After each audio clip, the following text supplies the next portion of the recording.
There will now be an opportunity for silent prayer or meditation.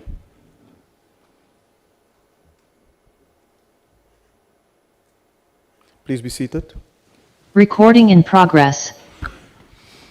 The Secretary will read the order. Debate on vote number 11, Public Service and Administration, including vote number 7, National School of Government, and vote number 12, Public Service Commission Appropriation Bill. I now call to the podium the Honourable Minister of Public Service and Administration. The Honourable Minister.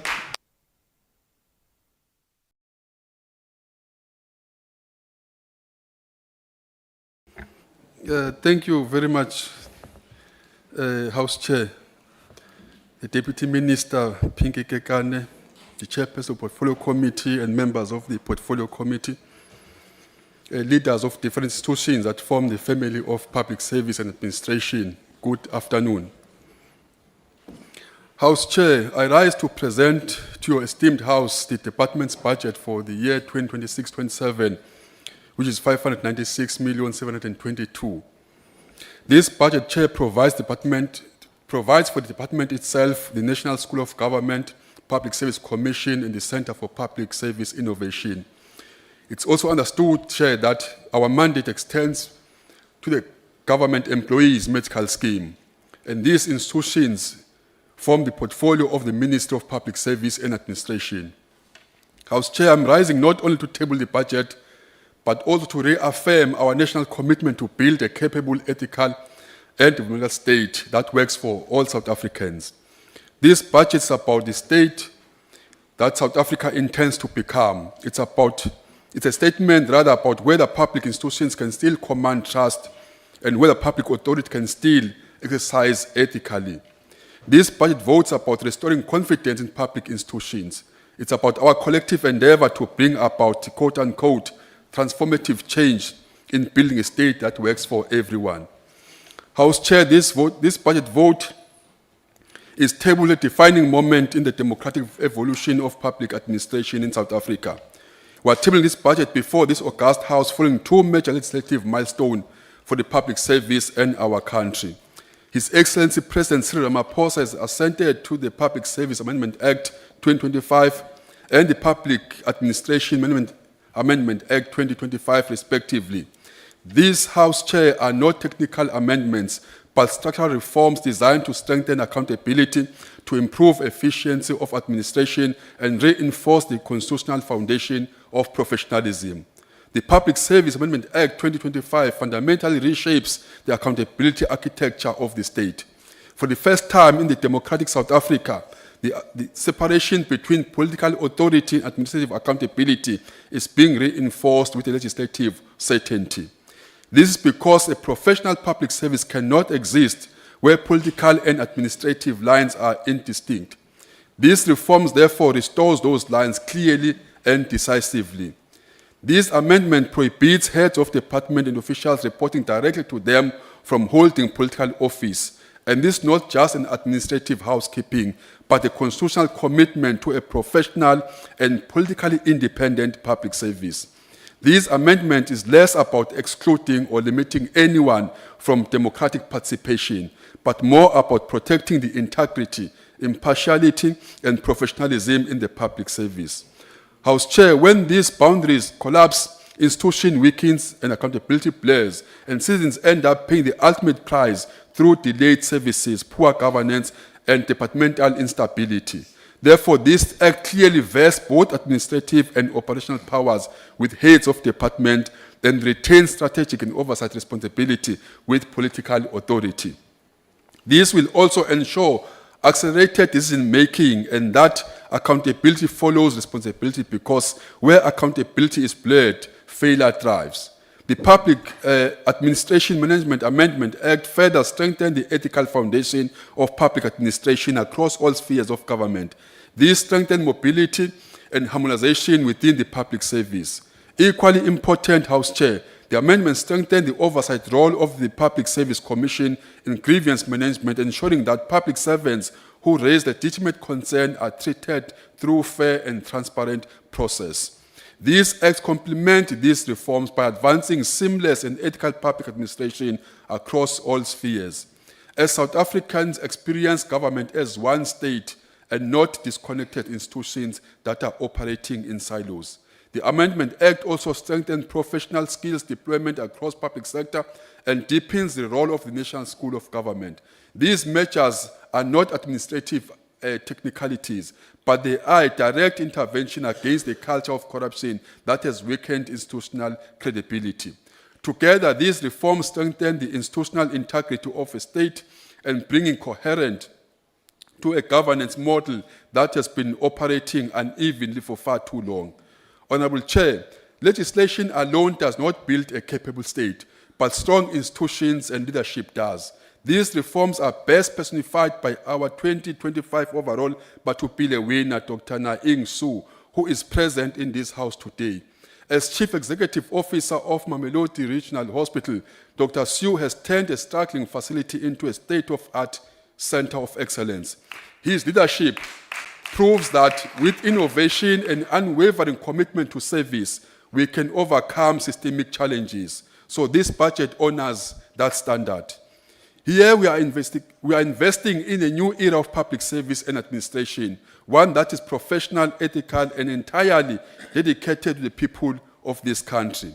The Minister of Finance reminded this House that South Africa's growth strategy rests on 4 pillars, which are macroeconomic stability, structural reforms, institutional infrastructural investment, and building state capabilities.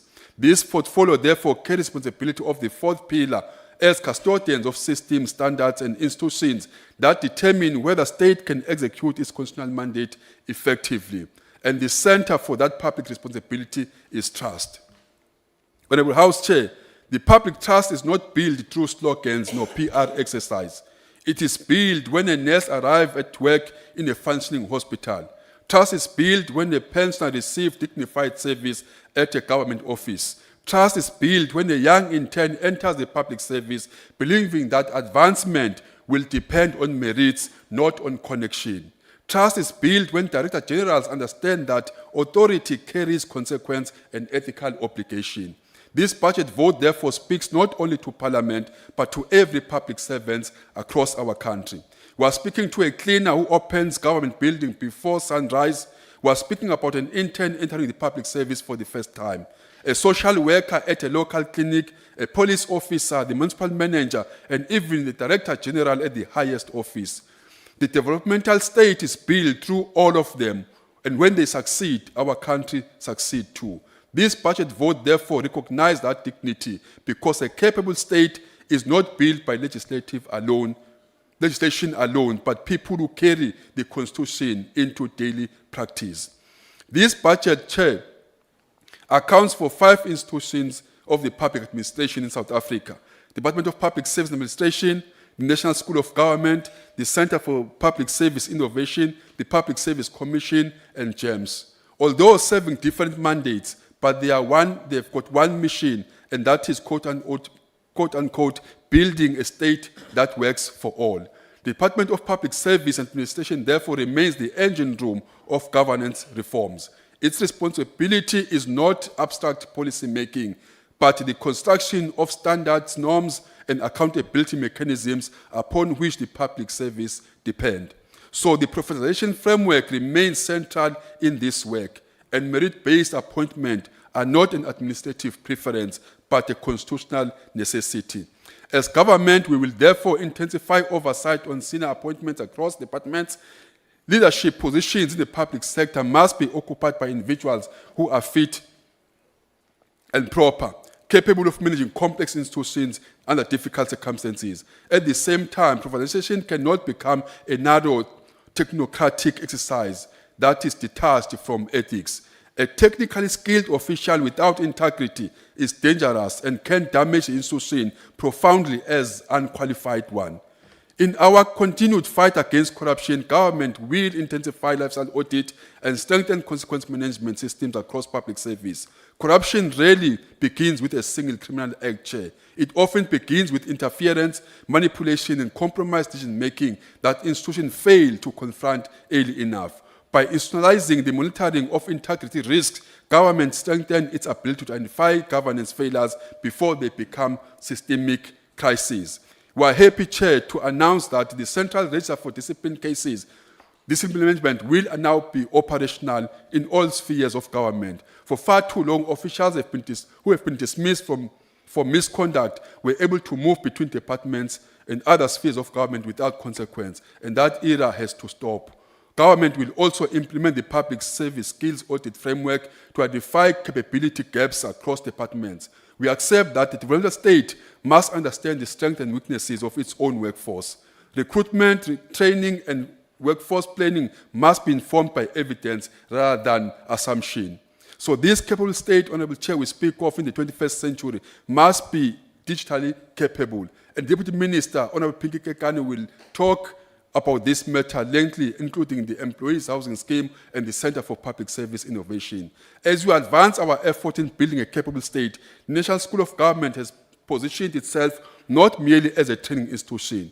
It is the institutional bridge between policy ambition and administrative capability. Since its formation, the NSG has trained more than 600,000 individuals across government. That scale, House Chair, reflects an important truth that capable state is built one competent official at a time. Similarly, professionalization requires continuous learning, and that is why government continues to expand compulsory training programs across all levels in the public service. The extension of Nuguela programs, compulsory course in financial management, execution discipline, digital transformation and cybersecurity, and the strengthening of municipal training all reflects a broader principle that governance capability cannot remain voluntarily. The NSG's transition towards accredited qualification and structured learning pathways marks a significant institutional evolution. This administration must increasingly be treated, public administration rather, must increasingly be treated as a professional ground of competence, ethics, and continued development. Equally important is the NSG's work in embedding constitutional values and ethics across the broader educational pathways. A state that is serious about integrity cannot wait until misconduct occurs before discussing ethics. And ethical leadership must be cultivated long before appointment into public service.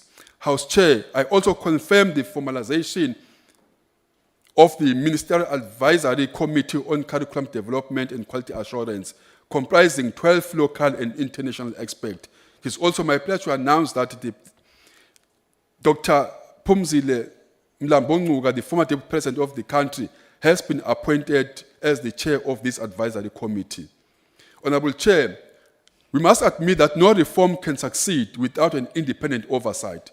Throughout this address, there is a common thread, and that is the independent oversight as a fundamental pillar to constitutional democracy. And that is why the Public Service Commission remains central to the accountability architecture of the state and as a constitutional safeguard for ethical governance, professional public administration. In eras when institutional integrity across the department faces severe pressure, the Commission maintains its independence, and that independence requires strong enforcement authority. The PSC bill currently before the NCOP therefore presents one of the most consequential governance reform since the democratic transition. The binding recommendation power will fundamentally strengthen the accountability architecture of government. The Commission's expanded role also in professionalization, recruitment oversight, ethics investigation, and anti-corruption work will deepen the state's ability to defend constitutional governance standard. Of particular significance, Chair, is the PSC's growing focus on consequence management within supply chain management and frontline administration, where governance failures often first emerge. Corruption does not only occur at senior level, it embeds itself within routine administrative processes when institutions fail to enforce standards consistently. The Public Service Commission, therefore, the Public Service Commission's provincial work also deserves recognition because accountability must reach communities directly. Citizens do not encounter the state in theory, but they encounter the state in clinics, schools, municipal offices, and service delivery points. Oversight must therefore be grounded in lived reality and not be confined to reports and boardroom meetings. House Chair, I acknowledge the former Director General of the Office of the Public Service Commission, Advocate Dinky Dube's appointment by President as the Deputy Public Protector. This appointment, Chair, says something very clear, and that is her career is itself a demonstration of what this portfolio builds, a public servant of integrity, promoted on merit, whose capabilities now serve the broader accountability construction of our democracy. We are very proud of that. Honourable members, the state that expects ethical and capable service from its employees must also recognize the responsibility towards their well-being. That responsibility is expressed most directly through the government employees medical scheme. This year, James marks 20 years since it became operational. From its inception, the scheme represented a social compact between the democratic state and the public servants who carry its constitutional obligation. Honourable Minister, your time is now expired. Thank you. I asked that I will take from my last. Okay. You can take from my last meeting. My apologies, I wasn't informed of that, Honourable Minister. Okay. You may then continue. We'll Thank adjust you. your time at the end. Thank you. Today, the scheme serves nearly 900,000 principal members and more than 2.4 million beneficiaries. In this regard, GEMS remains one of the most important pillars supporting the public servants and their families. I wish Honourable Chair to directly address the matter which has been the subject of discussion in the recent weeks, that of the contribution increase. House Chair, we appreciate the fact that the initial proposed increase of 9.5 would have placed additional strain on workers already managing rising cost of living.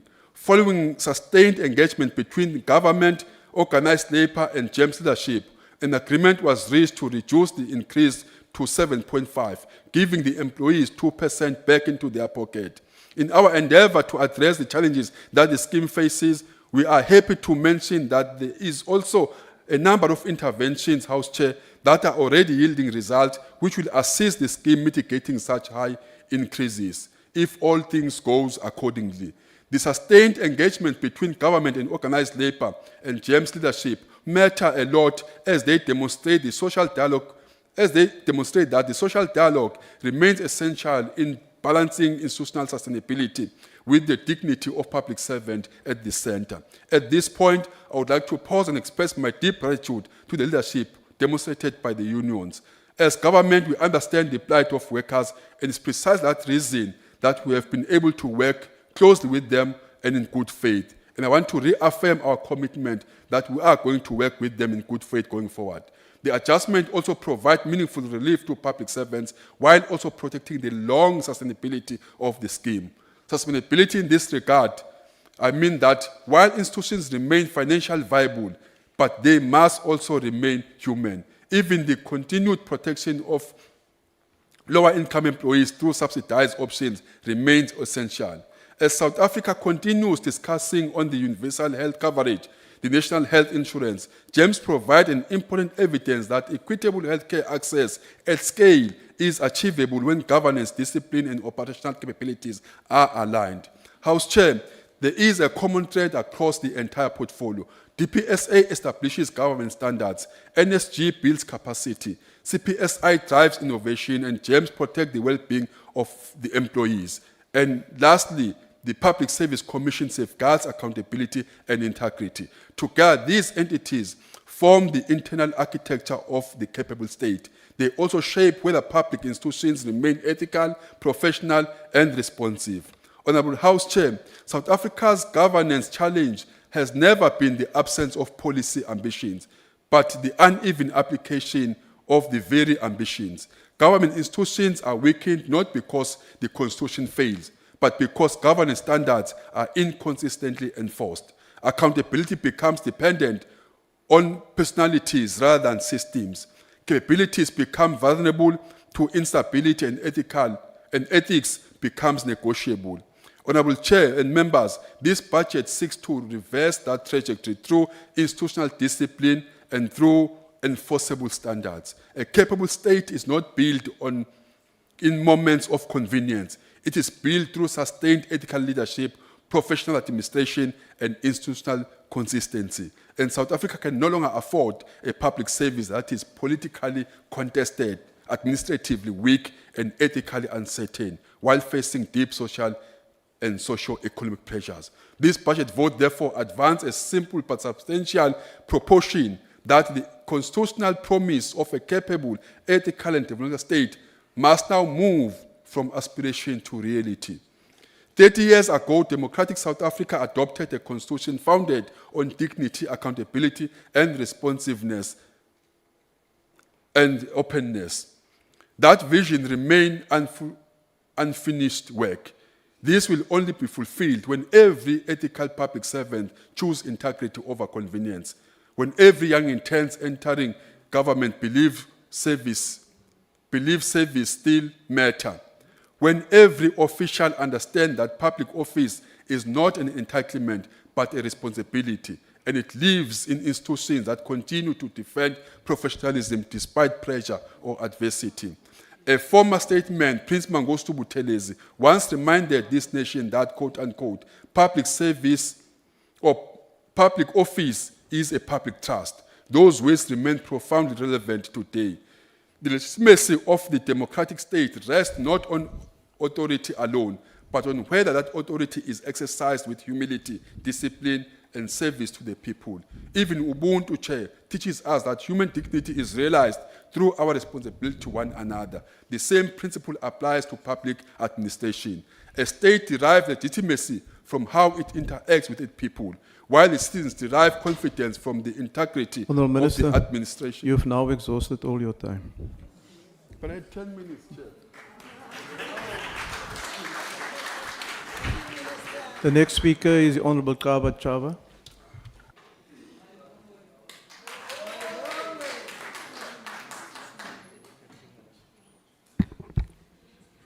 Honorable Chairperson, Honorable Minister Inkosi Buthelezi, Honorable Deputy Minister Pinky Kekana, the Public Service Commission, DG, Honorable Chair, it is great an honor to debate the budget vote 7, 11, and 12 on behalf of the African National Congress as we continue to advance the objective of the National Democratic Revolution.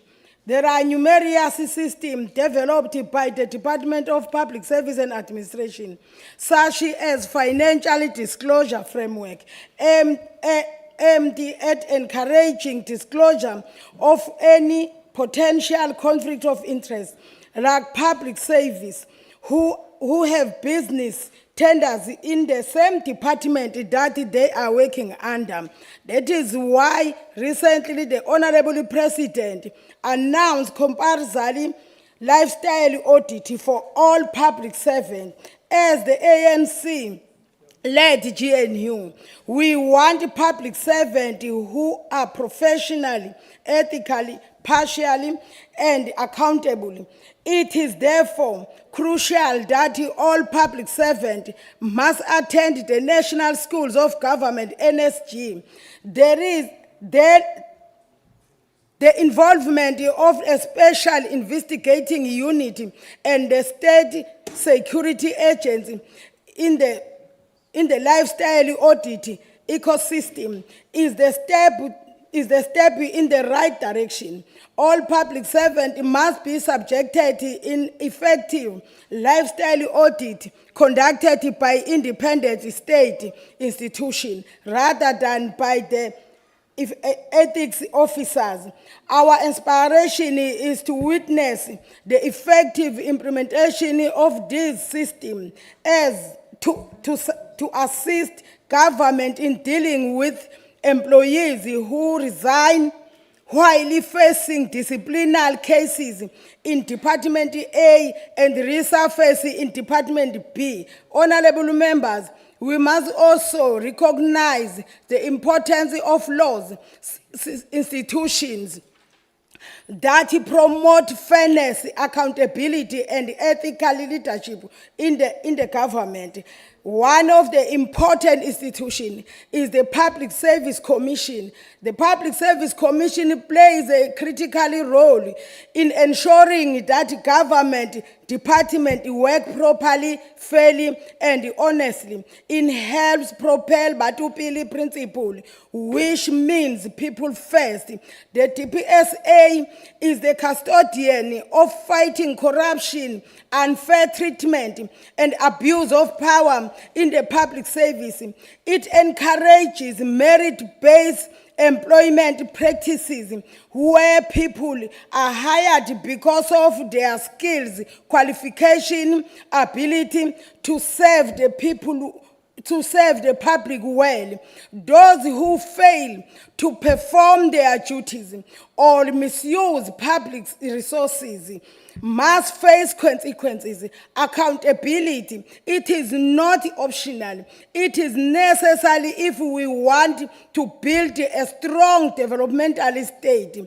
All spheres of government must use public funds wisely and responsibly so that every rand can benefit the people of South Africa.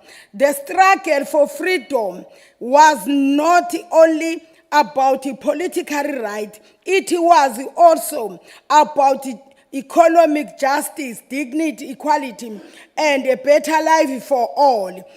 Honorable Chair, let me take this opportunity to encourage the Department of Public Service and Administration, as well as the Public Service Commission, for making significant progress in dealing with ghost employees in the public sector as a measure to reduce the wage bill.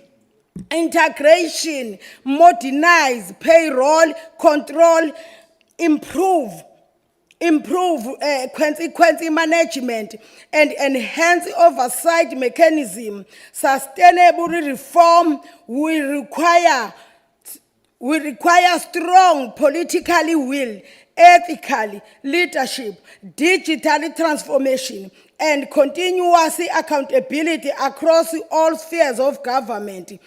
Honorable Chair, in conclusion, a capable state requires a good governance, oversight, monitoring, and service delivery system.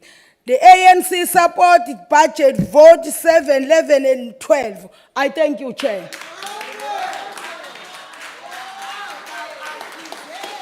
Thank you, Honourable Member. The next speaker is the Honourable Malinga.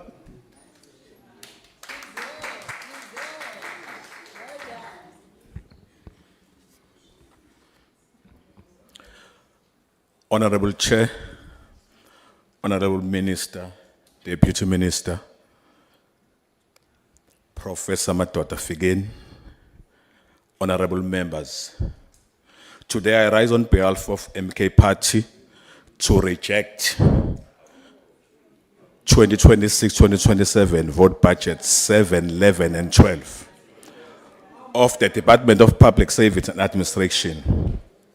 We reject this budget because it is insufficient, unrealistic, and incapable of responding decisively to the deepening crisis facing the public service in South Africa.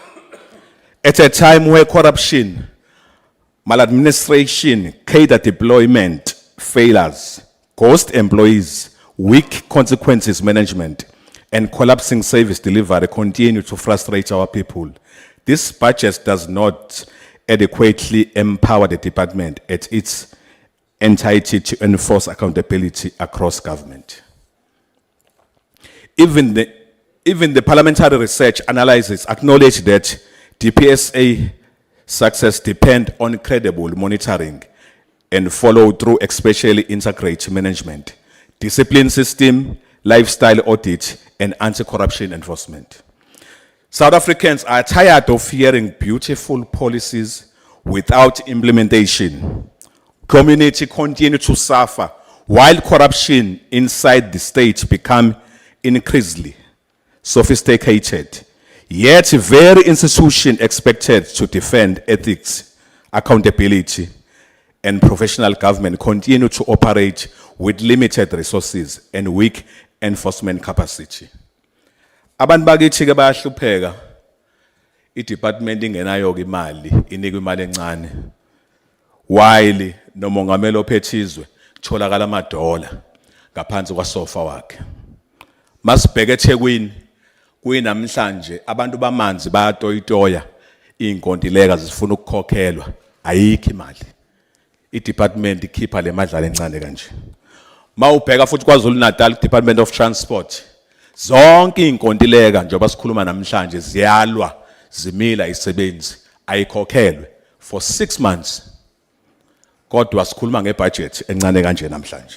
The Public Service Commission is the constitutionally mandated to investigate maladministration and promote ethical conduct remain underfunded. How do we expect Public Service Commission to effectively combat corruption when it lacks sufficient investigators, forensic capacity, digital monitoring system, and operationally support across provinces?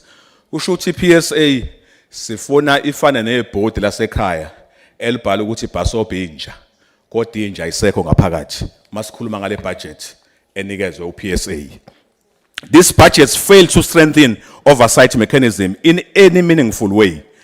The Department of Service, Public Service and Administration itself intensifying the fight against corruption, lifestyle audit, disciplinary monitoring, and strengthen consequences management as key priorities for 2026-27. Yet the financial allocation do not match the seriousness of the challenge.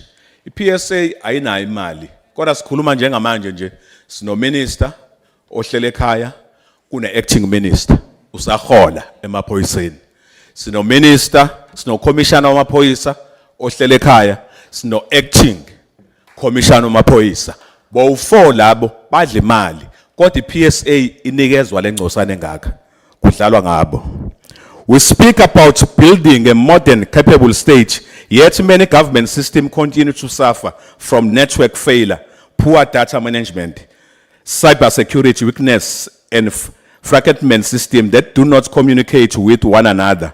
Corruption thrives in weak systems. Sikhuluma njengamanje nje mangasuwelela ngaphesheya uyobheka kwi-department abantu bamulayini kunephuwa yedatha bazolanda itifiketi zokufa bazolanda itifiketi zokuzalwa bazokwenza ama-ID kunenkinga yedatha.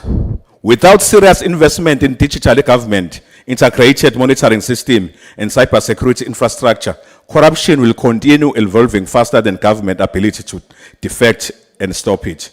Public servants on the ground continue to work under unbearable pressure.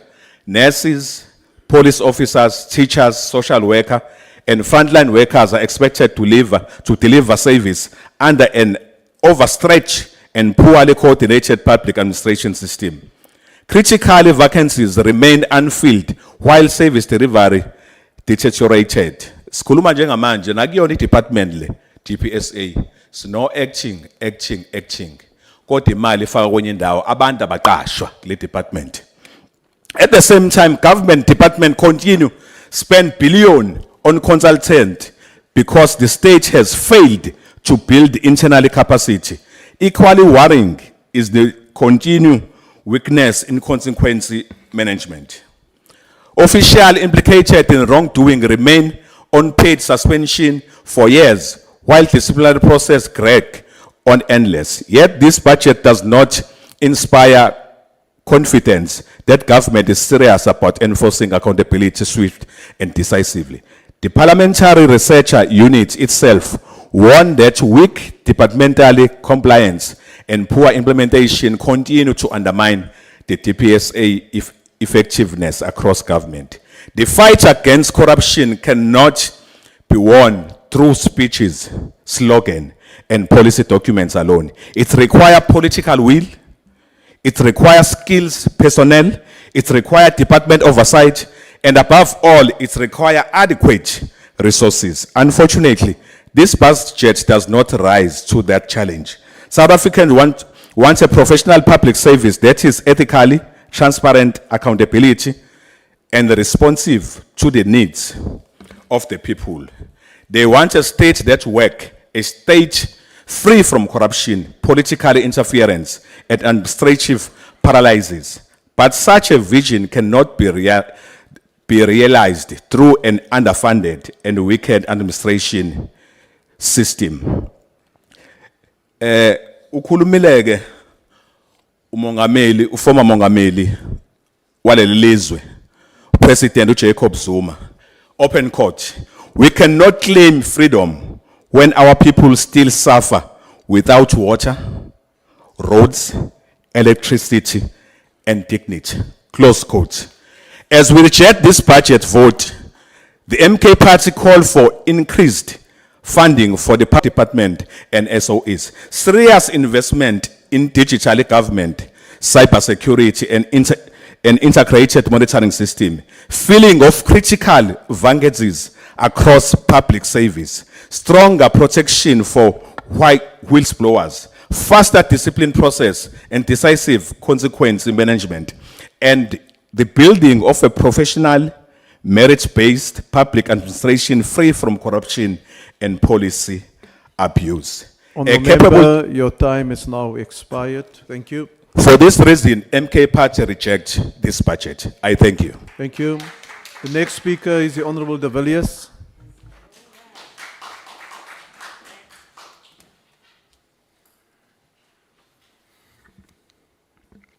Minister, Deputy Minister, House Chair, the last 2 weeks have seen devastating rain and floods throughout the country.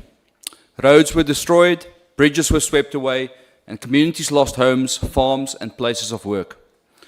One of these places, the well-known Platlandse dorpie Robertson, where the Victoria Bridge over the Brede River was extensively damaged, created a crisis for the community of McGregor and all the surrounding farms who were now effectively cut off from Robertson. After just a week, a group of farmers and Western Cape Public Infrastructure public service members put a joint plan into action, and access to the bridge is being repaired as we speak. This is testament to the type of public service members we do find in South Africa. Public servants who are honest, hardworking, solutions-driven, qualified for their jobs, and passionate about getting South Africa working. They are professionals, and they represent what the government of South Africa can be. But, as we all know, these professionals are unfortunately often overshadowed by the other type of public servant, those that suck on the state like parasites. These officials that are not qualified for their jobs and have been deployed to government departments based on political affiliation, and whose only motivation is to extract wealth from the government coffers for their own enrichment.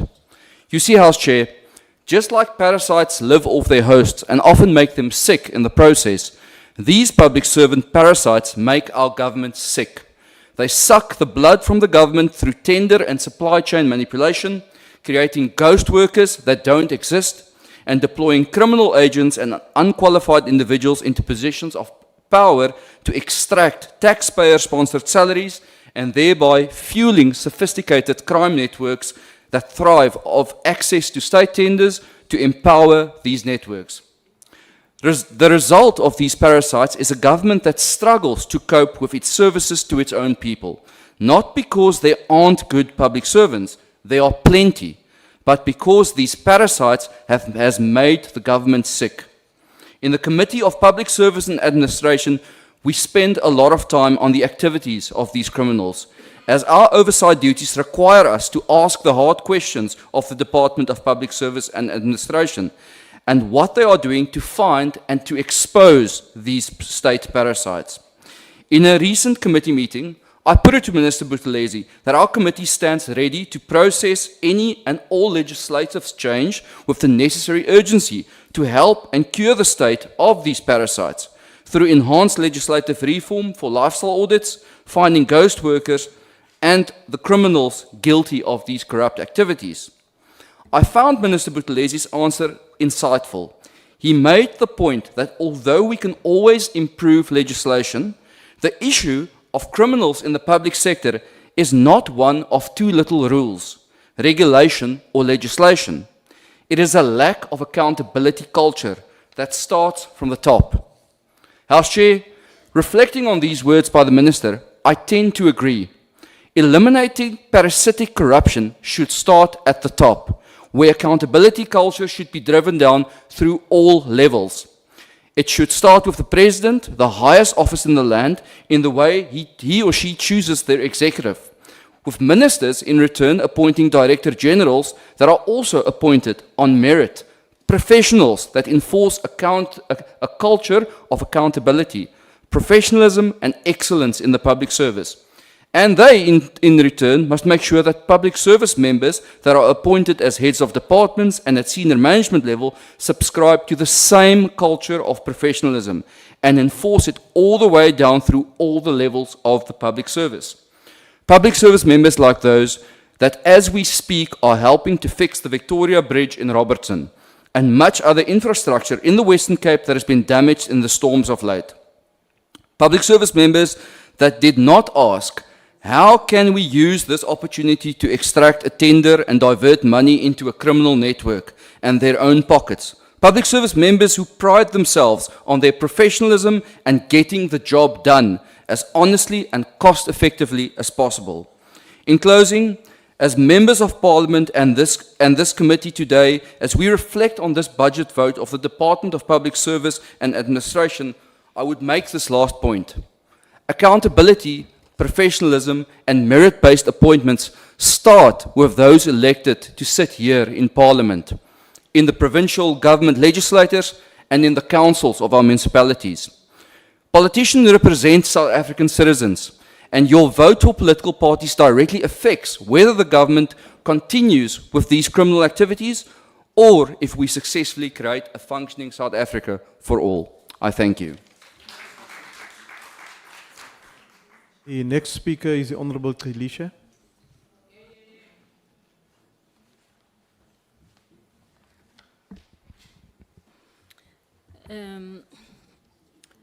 House Chairperson, the Economic Freedom Fighters stands to express our stance on budget vote concerning the Department of Public Service and Administration, Public Service Commission, and National School of Government.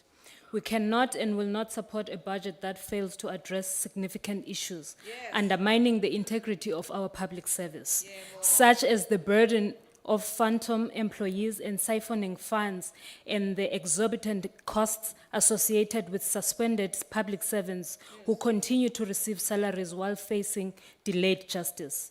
Chairperson, the Constitution established by the Public Service Commission, the Constitution established the Public Service Commission to uphold values and principles outlined in Section 195, serving as a watchdog over the professionalism and integrity of the public service. Yet we find that the Commission has become merely a bystander, producing reports that collect dust while corruption persists. The Commission must be empowered with real enforcement authority, rather than just advisory roles. Its budget needs to be protected and increased to facilitate the creation of forensic units capable of investigating irregularities without needing referrals from the departments they oversee. The current budget makes a cursory mention of ghost workers. Let us be clear. This is not a mere administrative oversight. It is an organized theft, plain and simple. As the EFF would demand a comprehensive forensic audit of the PESOL system across all 9 provinces, especially in the Northwest, Eastern Cape, and Limpopo, where service delivery has fallen apart while payrolls inexplicably swell. A biometrics verification system must be established, linked with SARS and the Department of Home Affairs, ensuring that no public servant receives a salary without a monthly biometric verification of their presence and attendance. Criminal charges, or rather than just disciplinary actions, must be pursued against any official involved in the creation or maintenance of ghost workers. While nearly 700 public servants were found guilty of corruption over the 5 years, this number is shockingly low, given the magnitude of the issue. Where are the arrests? Where are the prison sentences? A public registry of all individuals dismissed for ghost worker fraud should be established, barring them from any state-funded employment indefinitely. Chairperson, the failure of disciplinary process is starkly illustrated by the practice of keeping suspended public servants on full pay for years.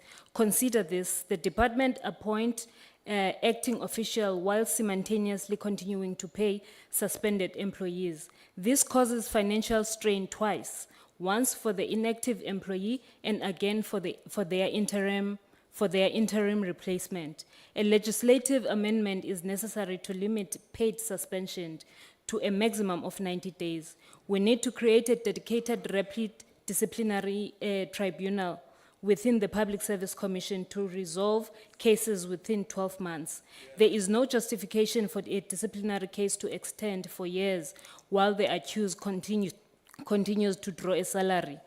The budget aims to reduce the wage bill to sustainable levels. If the minister genuinely wants to cut expenses, he must target the suspended employees, costing the state millions in wasted salaries, and the ghost workers, as well as officials who engage in business with the state while receiving the public salaries despite regulations against such conduct. Chairperson, the people of South Africa are weary of reports that identify problems without providing solutions. They are fatigued by strategic plans that claim to monitor while corruption flourishes. They are tired of public service where honest workers bear a burden of those who sit at home on full pay. The EFF will not endorse this budget in its current form because it is ineffective. It lacks the necessary consequences and the political will to confront those who have turned the public service into a source of exploitation. Let it be known from this House, the era of ghost employees is coming to an end. The time for indefinite paid suspension is concluding. The era of accountability is beginning, not through reports and monitoring, but through handcuffs, prosecution, and prison terms. The EFF rejects the status quo. We reject the inadequate accountability. We affirm our commitment to the public service that serves the people and not the corrupt. As we conclude, Honorable Chairperson, we call upon young people in South Africa who love this country to stand up and go out and register to vote for the EFF so we can attain economic freedom in our lifetime. Thank you very much. Thank you. The next speaker is the Honorable Langa.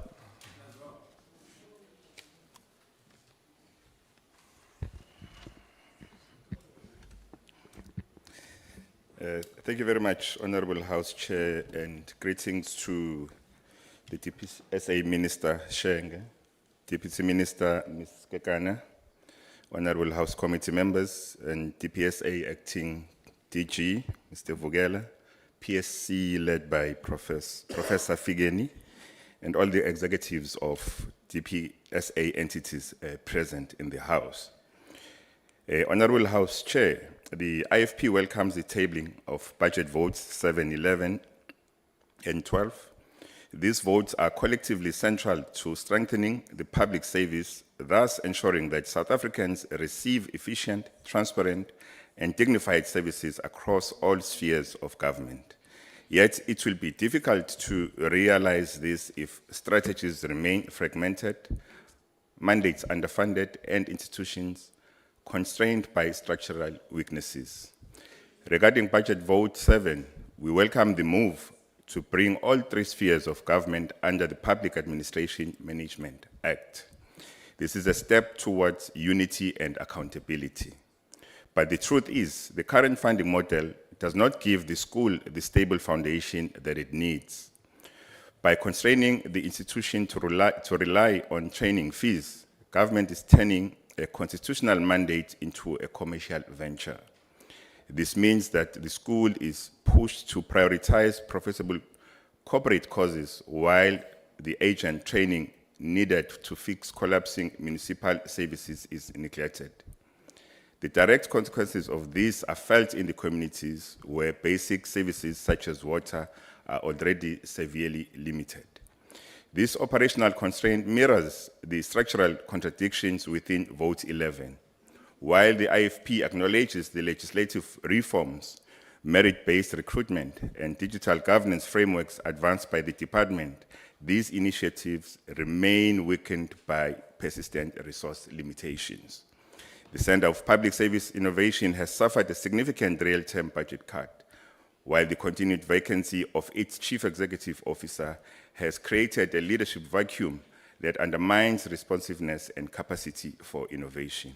Furthermore, lifestyle audits conducted internally by ethics officers become routine compliance exercises. True accountability requires an objective external vetting framework rooted through independent law enforcement and security structures. In respect of Budget Vote 12, the IFP welcomes the fiscal baseline supporting the Public Service Commission as it transitions into an independent secretariat under the PSC bill. We support funding the expansion of the Commission's mandate to finally bring accountability, professionalization on merit, and anti-corruption mechanisms to our collapsing local municipalities and underperforming state-owned enterprises. However, resource imbalances remain a concern. Administration consumes 54% of allocation, while the integrity of anti-corruption program faces a real-time reduction of almost 6%. Provincial offices operating with minimal staff cannot realistically oversee hundreds of municipalities and the entities without additional support. The IFP therefore recommends a restructuring of internal baselines across this portfolio. As we evolve, resources must be sufficiently redirected from administrative concentration towards frontline provincial recruitment, technological tools, and independent recruitment databases. Honorable House Chair, professional public service cannot be built on passive compliance or box ticking. It must rest on dignity, transparency, and operational excellence. Only then will public administration serve South Africans in practice and not merely in principle. Finally, our approach towards this budget and its implementation, therefore, must be done with clear caution.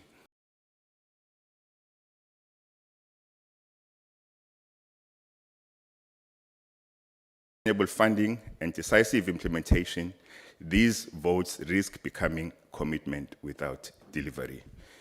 The IFP supports budget vote 7, 11, and 12. Thank you very much, House Chair. Thank you, Honourable Member. The next speaker is the Honourable Matopa.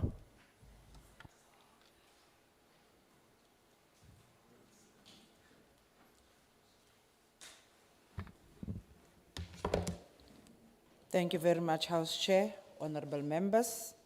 The Patriotic Alliance supports vote 11, 7, and 12, Public Service and Administration, the National School of Government, and the Public Service Commission. These votes are not simply about budgets and departments. These are about restoring confidence in the state and ensuring that government serves the people efficiently, professionally, and with integrity. Our communities are frustrated by poor service delivery, corruption, long waiting periods, and a public service that often fails the very people it was meant to serve. South Africans deserve a capable state that puts citizens first.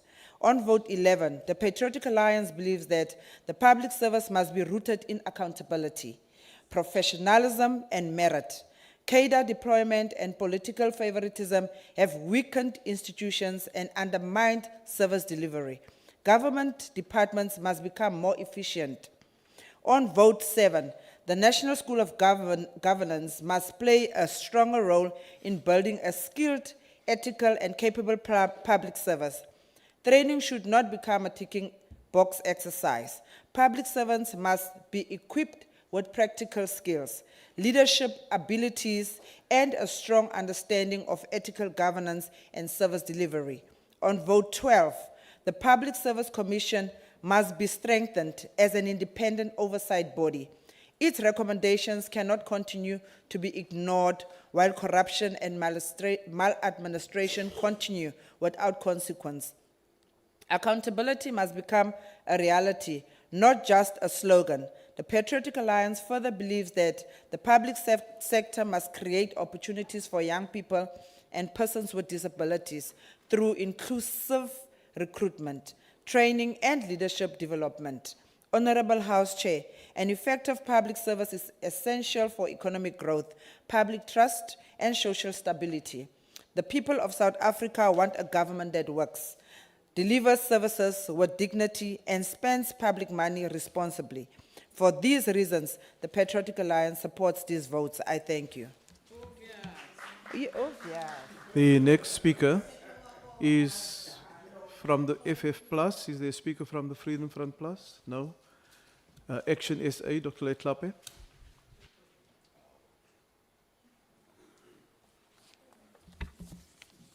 Thank you, House Chair. To the Minister, the Deputy Minister, the Chair of the Committee, and the Chief Whip of the Committee. I find it interesting that we talk about ethical leadership when we live in a country where we have a values crisis. And I get challenged when we want to send people to the National School of Governance for ethical leadership, when ethical values are not embedded in our basic education system, when they are not embedded in our tertiary education system.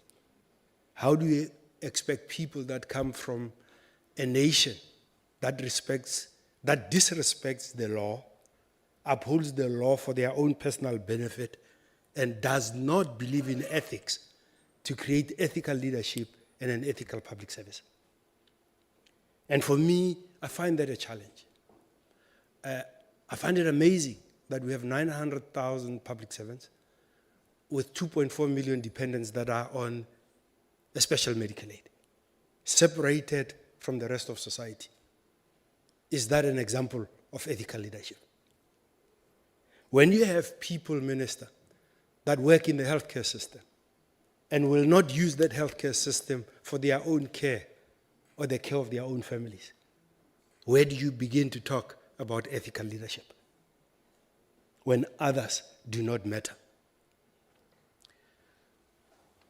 What happens when you have a senior public servant that is suspended for a year, 2 years, drawing a salary? Where are the ethics in that person? When you draw a salary from a nation and you are providing no services, do you have any ethics? We cannot devolve to the issue of the law and talk about ethical leadership. Ethical leadership is about you taking personal responsibility for your own actions. You putting a nation before your own interest. You putting those that you serve before yourself. We speak about the issue of consequence management. Hopefully, the President last Thursday spoke about the fact that the Public Service Administration would pursue all allegations of fraud and corruption against the former Minister Tolashe, her former DG, and the very various questionable appointments. That will be a lit test as to whether we are serious about ethical leadership, when we see consequences for that. And it's quite ironic when we're talking about ethical public servants and nobody talks about ethical honorable members of parliament. How do we create a legal framework for others when we are devoid of ethics ourselves? So for me, Minister, this is the most important department in terms of this country recovering. The refrain in all budgets is that there's no money. But the key issue is that we've got too much government to have enough money for frontline services. If we reduce 40 ministries to 20 ministries, that would mean half the DGs, half the ministers, half the security protocols. Do you know how many billions you'd have to do the work that needs to be done? Until we do that, this thing about servicing the people and ethical leadership is just lip service. Let's lead by example, having a lean, mean, appropriate, efficient, ethical government. Thank you, Chair. Thank you, Honourable Member. The next speaker is the Honourable Deputy Minister of Public Service and Administration.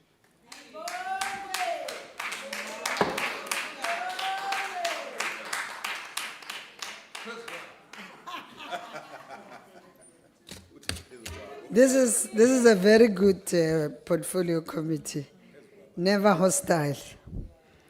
Honorable House Chair, Minister of Public Service and Administration, Ngozi Buthelezi, the chairperson and members of the portfolio committee, chairpersons and leadership of the portfolio entities who are here, DGs of MPSA, fellow South African. A state is not measured by the elegance of plans, it is measured by whether its people experience dignity and delivery at the point of interaction.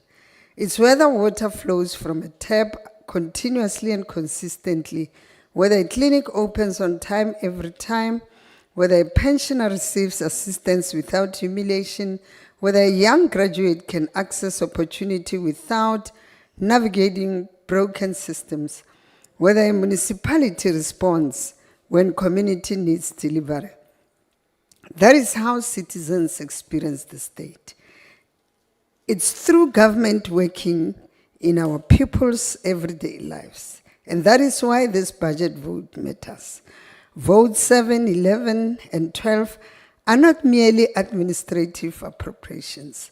They are investments in the capability of the South African state itself.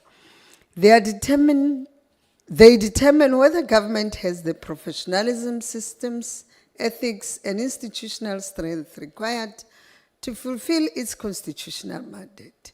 This year, honorable members, marks 30 years since the adoption of our democratic constitution, 3 decades since the establishment of a Department of Public Service and Administration, because our constitution did more than establish a democratic order.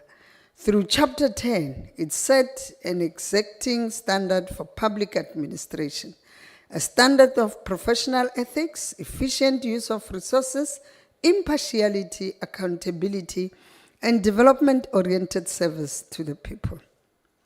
And these principles remain our compass. Minister has just spoken to the 2 laws that the President has signed through the amendments that came through this Parliament. And at the center of them is strengthening accountability. They clarify the relationship between heads of department and executive authority, they reinforce merit-based administration, and they give legislative force to the professionalization of public service envisaged in the National Development Plan. A capable state does not emerge automatically and accidentally. It is built deliberately through law, through institutions, through ethical leadership, and through a public service committed to excellence. Honorable members, we debate this budget vote in the year in which South Africa commemorates 70 years since the historic Women's March of 1956. The women who marched to the Union buildings did not march for symbolism. They marched for dignity, for justice, and inclusion. They understood that democracy without equality is incomplete. 70 years later, women continue to carry much of the weight of our democracy. They constitute 51.1% of South Africa's population and 63% of the public service workforce, excluding defense and state security agency. Presence without power is not transformation. That contradiction cannot be accepted, nor should it be normalized. Honorable members, my responsibility is to account for the human and operational foundations that enable public servants to serve effectively. Housing, innovation, and digital transformation, and gender equity. Because behind every functioning institution is a public servant carrying immense responsibility under increasingly difficult conditions. These public servants carry weight of our democracy every single day. They deserve a state that carries them too. The government employee housing scheme remains one of the most practical and transformative interventions in supporting public servants. When I addressed this parliament in 2024, I reported that 872 public servants had access to housing and as homeowners. As of 31 March 2026, more than 844,000 employees are receiving the housing allowance as homeowners, and a further 149,716 are supported as tenants. The housing allowance currently stands at 1,973 per month and increases annually. Yet, 163 eligible employees are still not receiving the benefit. This is why GEHS has partnered with GPA and the National Housing Finance Corporation to conduct outreach and educational campaign across all provinces. And we're calling on you members to also make that call and make sure that they access this facility. It's not about housing, it's about dignity, it's about stability. It's about better life for our public servants. And this year alone, we're sitting at 33 billion rand, which is not utilized for home ownership. And we want our public servants to access it. But there's an important announcement we want to make. Employees who resigned or who were dismissed may now access their full savings, reversing this provision that resulted in more than 700 million being forfeited by our public servants. Also, retirees who never enrolled on this scheme can now come back to public service and administration and access it. So we're calling on you members to partner with us in doing so. The CPSI, it's one of the entities that we are proud of, and we are saying, how do we solve old problems in new ways? And this center is responsible for that. We have had a number of engagement. They have homegrown initiatives that they have put in place, including partnering with provinces on e-government, e-recruitment initiatives, as well as agricultural innovation initiatives to make sure that provinces are able to embark on improving government recruitment and government services. And this year, this entity is getting 53.5 million as its own budget to deepen intergovernmental collaboration and also leverage on technologies that are there, including AI, robotics, and Internet of Things, in partnerships with other entities to make sure that we deliver and improve. We give thanks to the former DG or acting DG, Mayor Lydia Sebukedi, for the good work that she did, and also say we are proud that today, through CPSI, a cleaner has now graduated, become a university graduate because of the bursary that CPSI was able to give. Thank you to that. Honorable members, we have a number of partnerships that we have. I know I'm pressed for time as the PSA, your PCTA, NEMISA, Microsoft, Meta, and many others. Our aim is to improve government systems, to deal with the issues of cybersecurity that the AG has always raised, but we are also saying technology alone will not transform the state. Real digital transformation must be able to improve the lived experiences of our people. And we know through technology, government will improve its transparency, it will be more accessible, more responsive, and more effective. I also want to take this opportunity to say to honorable members, quoting from Mayor Charlotte Maxeke, when she says, as we ultimately want to restore the dignity of our people and reclaim trust to our citizens as government, we must always remind ourselves of what she said, that this work is not for yourself. Kill that spirit of self and do not live above Honorable your Deputy people, Minister, your but time live is with up. them. If you can rise, take someone with you. Let us rise. Thank you.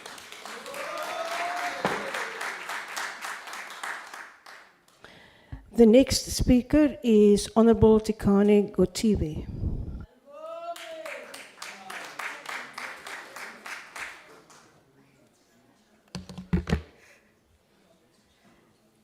Thank you, Honorable House Chair, the Minister, Deputy Minister, and the members of this august House.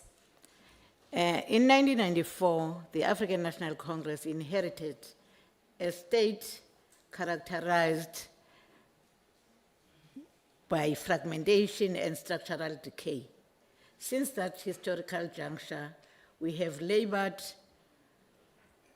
to reconstruct a national administration rooted in the Constitution by establishing Chapter 9 institutions and enforcing the separation of powers. We have moved from a tool of oppression to a vehicle for liberation. As Dadu Nelson Mandela once reminded us, I quote, "For to be free is not merely to cast off one's chain, but to live in a way that enhances the freedom of others," close quote. The freedom is safeguarded by a state that is capable, ethical, and developmental. The ANC 55th National Conference resolution confirms our commitment to the national democratic revolution. We recognize that a vibrant civil servant and civil society and public participation are not mere luxuries. They are the bedrock of a deepening democracy. Our manifesto is clear. We must professionalize the public sector. Through the Public Service Commission Act, we are forging a unified public service, while the National School of Governance ensures our cadres are equipped with the ethical and technical capacity to serve the people. However, we must view these efforts through the lens of Marxist theory. As Lenin noted in The State and Revolution, the machinery of the state must be transformed to serve the interest of the masses rather than the elite. To do this, we must uphold the Batupile principles, ensuring the people's first ethos is not just a slogan, but a material reality. Yes, we face a dialectical construction in our materialization efforts. The Center for Public Service Innovation is asked with driving digital transformation, yet Program 2, focused on digital HR management systems, faces significant funding constraints. Without robust funding, the transition from manual, error-prone HR processes to automated system is stalled. This prevents the real-time tracking and performance of ethics, hindering our resolution to build an ethical state. Limited resources for e-government services mean that the most marginalized citizens remain disconnected from state support, contradicting the inclusive goals of the national development revolution. Marxist analysis teaches us that the administration of things must be efficient to meet human needs. Underfunded HR systems lead to ghost employees and recruitment delays, draining the every surplus value meant to development. Lastly, inadequate investment in digital infrastructure leaves state data susceptible to breaches, undermining the sovereignty of our democratic institutions. To defend our democratic gains, We cannot allow fiscal constraints to paralyze the modernization of the state. We must optimize the budget to ensure that CPS can deliver the digital tools necessary for a 21st century bureaucracy. We remain steadfast in our mission to build a state that is not only a guarantor of rights, but an active regime of social and economic transformation. The ANC supports the budget votes. I thank you.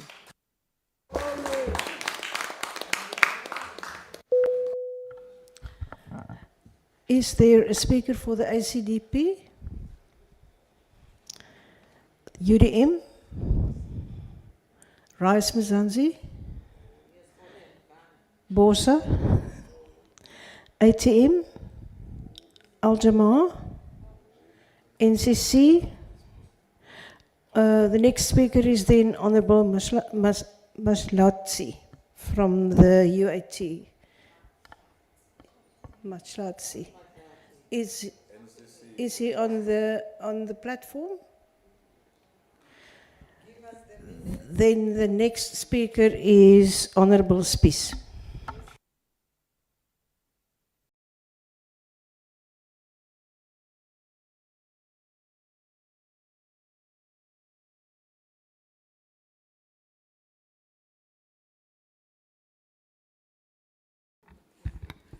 Honorable Chairperson, Honorable Minister and Deputy Minister, honorable members, to all of our officials present and fellow South Africans.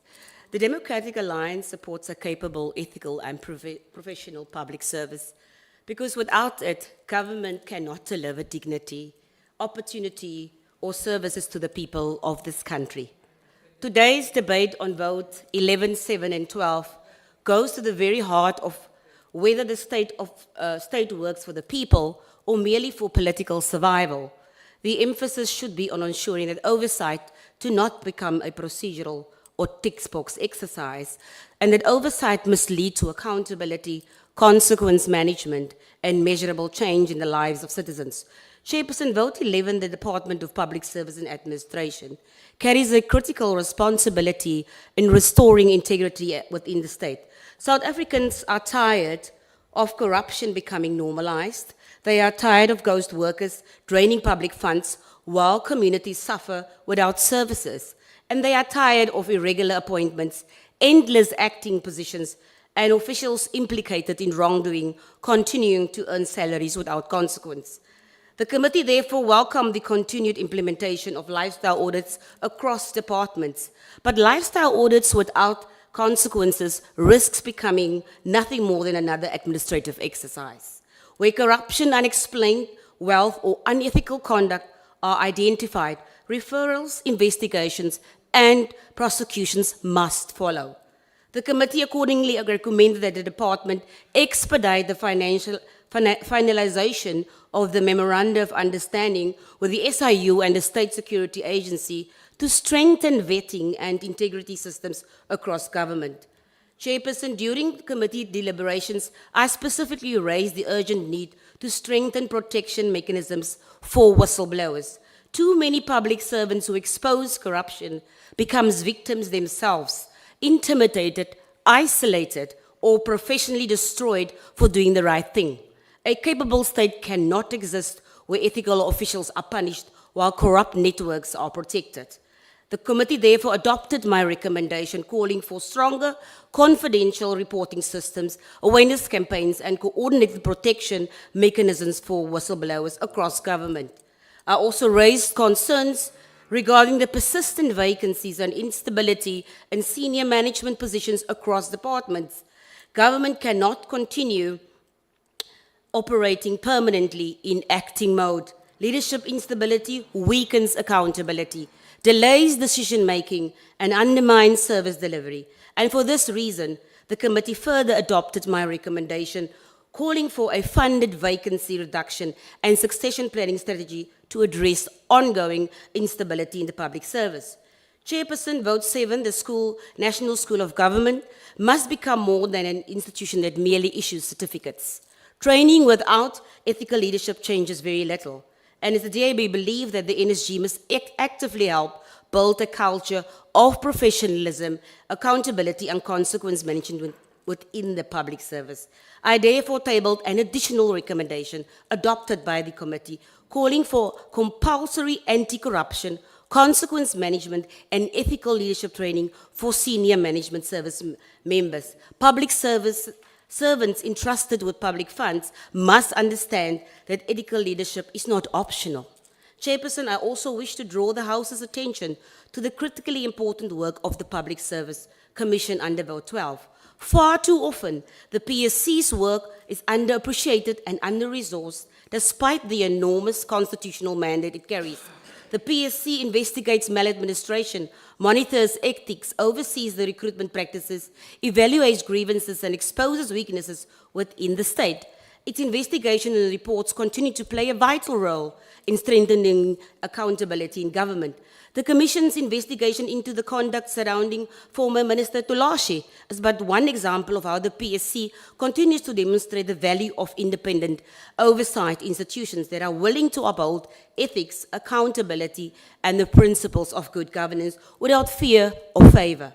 Yet, despite this expanding mandate, the PSC's operational capacity remains constrained by how its existing budget is structured internally. A significant portion of its budget is consumed by compensation costs, leaving insufficient operational funding for site visits, investigations, inspections, and broader oversight work.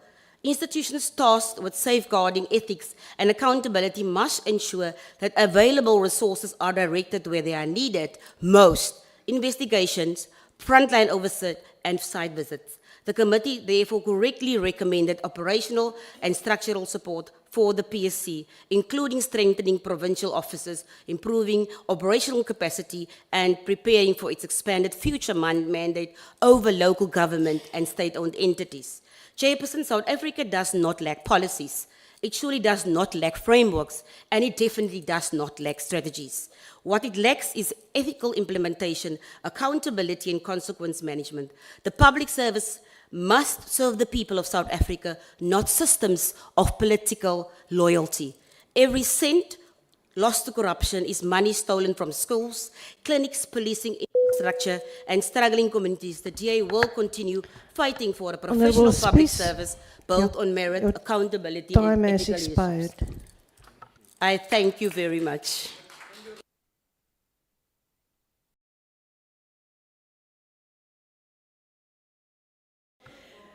The next speaker is Honorable Ndabasi.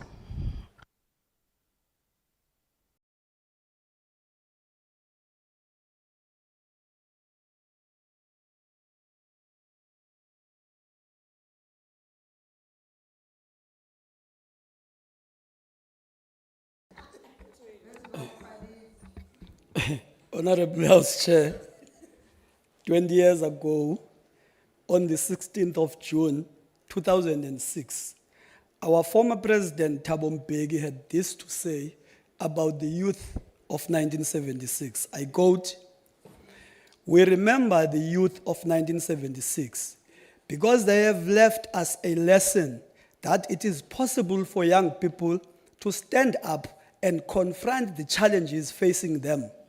We remember them because they have left a legacy of bravery and determination in the face of what appeared to be insurmountable difficulties," close quote. Here we are, honorable House members. Today, 50 years after that June 16 of 1976, to galvanize the youth of today to double their efforts in garnering bravery and determination to fight against the cancer of joblessness and its cousins, poverty and inequality. May the bravery of the 1976 youth continue to be a shining star in all our endeavors. Honorable House Chair and honorable members, we are once again back to this august House to fulfill our legislative duties towards the Department of Public Service and Administration, the Center for Public Service and Innovation, the National School of Government, and the Public Service Commission. Honorable Chair, As the African National Congress, we support this budget as presented. Honorable Minister, our support is not a blank check. Hence, we would continue to raise the following amongst others. The shenanigans in the Madlanga Commission are a serious indictment to our ideal of an ethical leadership in our public service space. The hurrying up slowly in our disciplinary processes that warranted Sunday Times to hoist a headline entitled, "Paid Millions to Stay at Home," is a cause for concern. The fact that we are heading into the middle of the new year with the Department of Public Service and Administration still without a permanent Director General does not inspire confidence.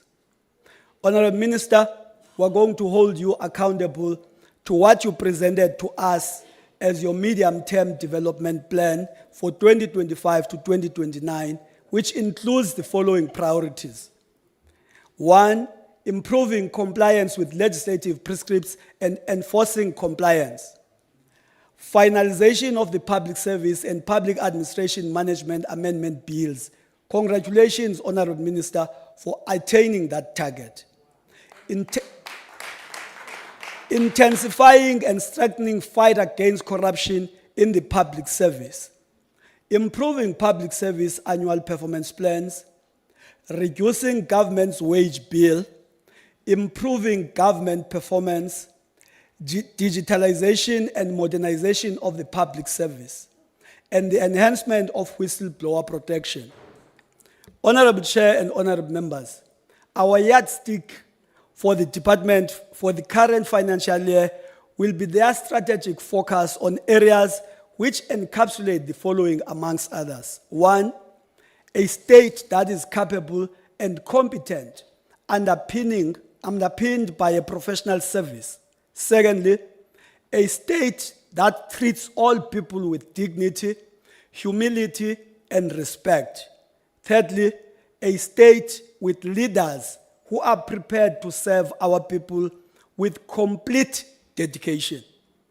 Honorable Minister, every South African citizen in Mitchell's Plain here in Cape Town, in Guguletu, every South African in Mabuyaze, Ekomani, every South African in Nanda, in KwaZulu-Natal, every South African in Mthombe, Elibode, every South African in all the corners of this beautiful country is crying for this world-class state as articulated through your strategic focus areas for 2026-2027. As I bid goodbye to this August House, I have my favorite colleagues in Honorable Gilisha and Honorable Malinga. Some utterances, honorable members, require a political response. But there are those utterances that would require just a prayer. When I was responding to the utterances last year, I went to Che Guevara. But today I just want to go to the prayer. There is a very popular prayer that was made specifically popular by Reinhold Niebuhr in the 1930s. Let me quote this prayer, and I will do it slowly. God, grant me the serenity to accept things I cannot change. The operative word here is serenity. The courage to change those I can. There is a deliberate logic in starting from serenity to courage. And the final part of this prayer is saying, the wisdom to tell the difference. Because in a situation where you are unable to tell the difference, you may do the opposite and end up with something that is not going to be palatable. Thank you very much, Honorable House Chair.